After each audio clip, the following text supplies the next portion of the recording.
Hay un número que los funcionarios del gobierno federal prefieren no pronunciar en voz alta, pero que está en el centro de todo lo que viene: 43. 43 candidatos a cargos de elección popular asesinados durante el ciclo electoral de 2021. 43 personas que decidieron participar en política y pagaron esa decisión con su vida. Y detrás de ese número hay otro que duele más. De acuerdo con los reportes de inteligencia que circularon internamente en la Secretaría de Gobernación durante ese año, al menos 67 municipios en los que hubo elecciones registraron presencia activa de estructuras del crimen organizado, intentando colocar candidatos propios, coaccionar el voto o eliminar a quienes se opusieran a sus intereses. 67 municipios, en una sola elección, en un solo país. Eso es lo que llevó al gobierno de Claudia Sheinbaum a anunciar esta semana una de las iniciativas de reforma electoral más ambiciosas y polémicas que México ha visto en años: la creación de la Comisión de Verificación de Integridad de Candidaturas, un mecanismo que operaría junto al Instituto Nacional Electoral para revisar, antes de que cualquier nombre aparezca en una boleta, si ese candidato tiene vínculos documentados con el crimen organizado. La propuesta tiene un nombre técnico largo y un significado político brutal. Ningún candidato llegará a las elecciones de 2027 sin pasar por un filtro de seguridad nacional. Eso, dependiendo de desde dónde se lea, es la solución que México lleva décadas esperando, o es la palanca de control político más peligrosa que un gobierno mexicano ha intentado instituir desde los tiempos del Partido Único. La escena del anuncio tuvo algo que los comunicadores políticos llaman carga simbólica densa. Claudia Sheinbaum apareció flanqueada no solo por sus secretarios de gabinete habituales, sino por el titular de la Secretaría de Seguridad y Protección Ciudadana y por el director del Centro Nacional de Inteligencia. Esos dos nombres juntos en ese podio, en ese momento, mandaron un mensaje antes de que la presidenta dijera una sola palabra. Esto viene del aparato de seguridad del Estado, y el aparato de seguridad del Estado está detrás de ello con todo su peso. Sheinbaum habló durante 22 minutos. Usó la palabra integridad 11 veces. Usó la palabra democracia 8 veces. Usó la frase candidatos limpios 6 veces. Y al final, cuando los reporteros le preguntaron quién definiría exactamente qué constituye un vínculo con el crimen organizado y quién tendría acceso a esa información, la presidenta respondió con una frase que los analistas políticos llevan 48 horas analizando. La comisión tendrá acceso a toda la información que el Estado mexicano ha recopilado. Toda.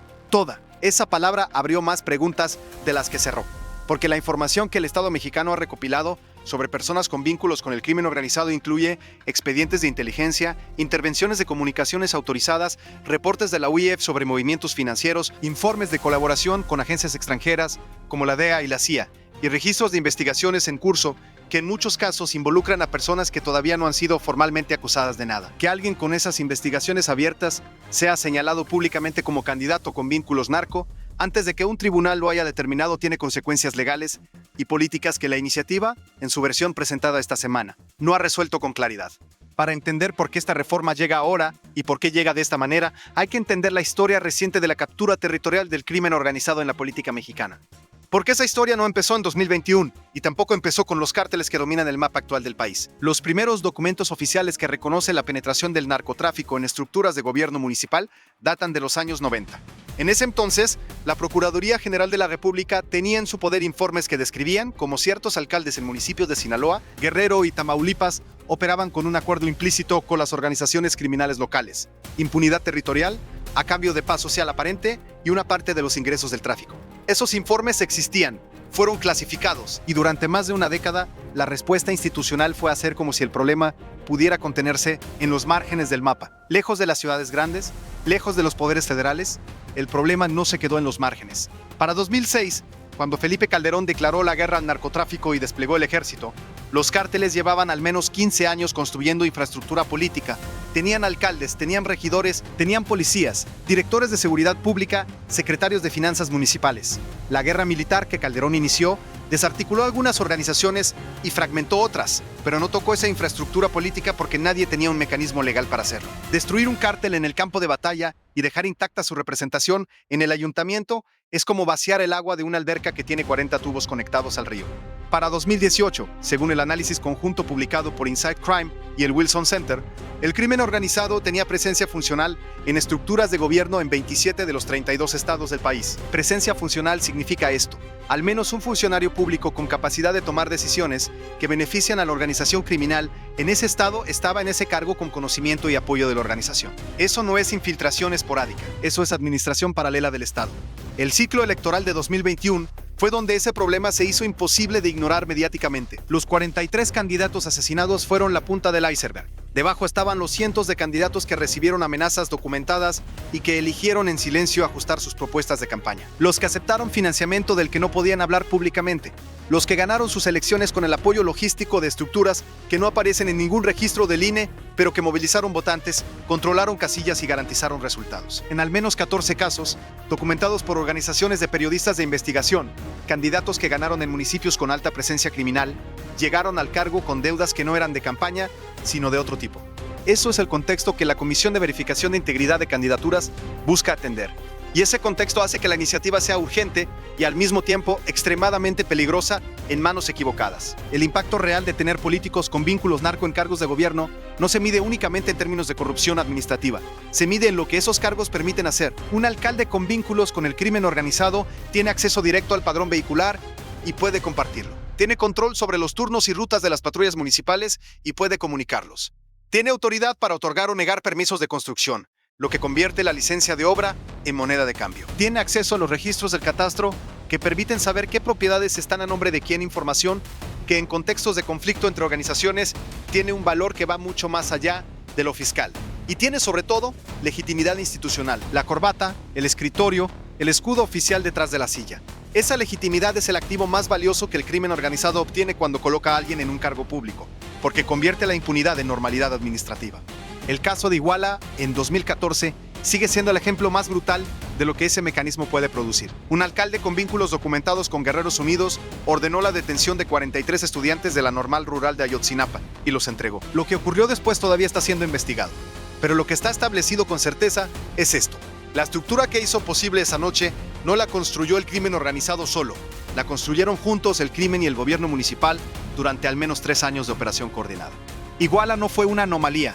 Fue la versión visible, la que no pudieron ocultar porque la escala fue demasiado grande. Hay versiones menos visibles operando en este momento en municipios que nadie conoce por nombre. En términos económicos, la penetración criminal en estructuras de gobierno tiene un costo que el INCO, el Instituto Mexicano para la Competitividad, estimó en su último informe en 18 billones de pesos anuales en pérdida de productividad, inversión desviada y capital humano que migra para alejarse de las zonas de control. Eso equivale al 7.2 signo de porcentaje del PIB nacional. Para ponerlo en escala doméstica, es más de lo que el gobierno federal gasta anualmente en educación básica y media superior combinadas.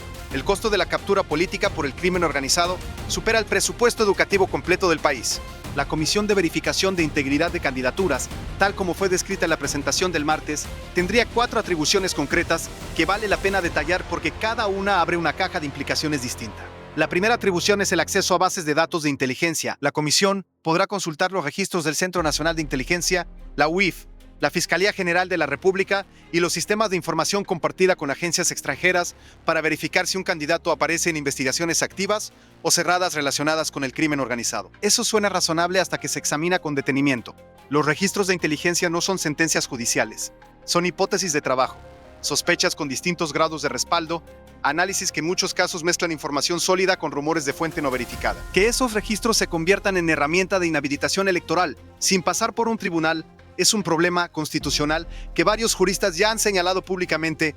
La segunda atribución es la facultad de solicitar información a los cuerpos de seguridad estatales y municipales. Aquí el problema es el inverso.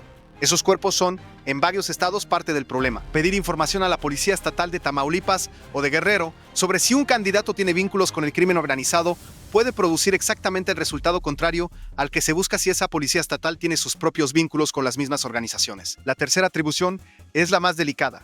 La Comisión podrá emitir un dictamen de alerta que, presentado ante el INE, obliga al instituto a revisar la candidatura antes de registrarla.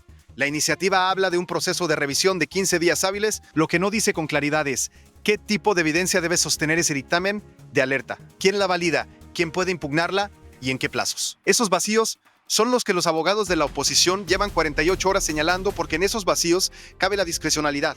Y la discrecionalidad en manos del gobierno es el arma de destrucción selectiva más eficaz en política mexicana. La cuarta atribución es la que menos cobertura ha recibido, pero quizás la más importante. La comisión podrá operar de manera reservada. Sus deliberaciones, la evidencia que analiza y los dictámenes que emite antes de ser presentados al INE serán información clasificada por un periodo de 10 años. 10 años de opacidad sobre el mecanismo que decide quién puede o no puede ser candidato. La dimensión internacional de esta iniciativa es más profunda de lo que el anuncio del martes hizo visible. La Comisión de Verificación de Integridad de Candidaturas fue diseñada, según fuentes cercanas al proceso legislativo, que hablaron con equipos de análisis político, con asesoría directa de dos agencias, la DEA y la Oficina de Asuntos Internacionales de Narcóticos y Aplicación de la Ley del Departamento de Estado de los Estados Unidos, conocida como INL por sus siglas en inglés. Esas dos agencias llevan años presionando al gobierno mexicano para crear mecanismos de depuración política que impidan que candidatos con perfiles criminales lleguen a cargos desde los cuales puedan obstruir operaciones conjuntas o compartir inteligencia con los cárteles. La DEA tiene en su poder perfiles de inteligencia sobre actores políticos mexicanos que el gobierno mexicano nunca ha podido usar en sus propios procesos electorales, porque la información fue recopilada mediante métodos que bajo la ley mexicana serían inadmisibles como evidencia, pero que bajo la ley estadounidense son plenamente válidos para uso de inteligencia. La comisión propuesta crearía, por primera vez, un canal mediante el cual esa información podría alimentar el proceso de verificación sin que la DEA tenga que presentarla formalmente en un tribunal mexicano.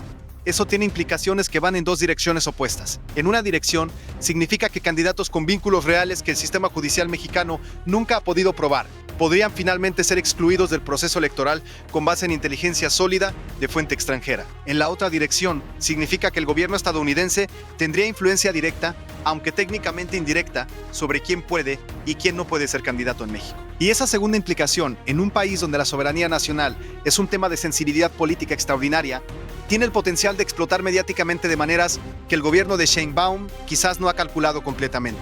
Hay un precedente regional que los analistas mencionan repetidamente cuando se discute esta iniciativa, el caso de El Salvador bajo Nayib Bukele. En 2021, Bukele promovió la aprobación de una ley que permitía al gobierno salvadoreño designar organizaciones criminales y excluir a sus asociados de la participación política. El mecanismo fue presentado como herramienta anticriminal. En la práctica, según los reportes de Human Rights Watch, Amnistía Internacional y la CDH, también fue utilizado para descalificar a candidatos de oposición mediante acusaciones de vínculos con pandillas que en varios casos no contaban con evidencia verificable independientemente. El gobierno de Bukele logró una asamblea legislativa sin oposición real en menos de 2 años. Sheinbaum no es Bukele. El contexto político mexicano es radicalmente diferente al salvadoreño, pero el mecanismo legal que se está proponiendo tiene una arquitectura funcional suficientemente similar como para que la pregunta sobre los límites de su aplicación sea legítima y urgente. Hay 2 lecturas del anuncio del martes y ambas tienen sustento real, lo cual hace que este sea el tipo de caso donde la polarización política no es irracionalidad sino respuesta a una ambigüedad genuina en el diseño de la propuesta. La lectura del gobierno dice esto: México tiene un problema documentado, medido, con consecuencias humanas concretas, que es la penetración del crimen organizado en la política. Ese problema no se ha podido resolver con los instrumentos existentes. La reforma electoral es un intento de crear un instrumento nuevo, más eficaz, que opere en el momento preciso, donde la prevención todavía es posible, antes de que el candidato llegue al cargo. Los países que han enfrentado problemas similares, Colombia en los años 90 con el proceso 8.000, como Italia con las leyes antimafia de la era Falcone, han necesitado reformar sus marcos legales para atacar la captura política desde la raíz. México está haciendo lo mismo. La lectura de la oposición dice esto: el gobierno que propone esta comisión es el mismo gobierno que tiene control sobre el aparato de inteligencia que la alimentaría, sobre la fiscalía que aportaría sus expedientes y sobre la mayoría legislativa que aprobará la ley y definirá su reglamento. Un mecanismo de inhabilitación electoral con esas características, controlado en todos sus puntos de entrada por el partido en el gobierno. Es institucionalmente indistinguible de una herramienta de persecución política con lenguaje anticriminal. La evidencia clasificada que nadie puede impugnar porque es secreta durante 10 años puede ser sólida o puede ser fabricada. Y cuando la clasificación impide la verificación independiente, la ciudadanía no tiene forma de saber cuál de las dos opciones aplica en cada caso.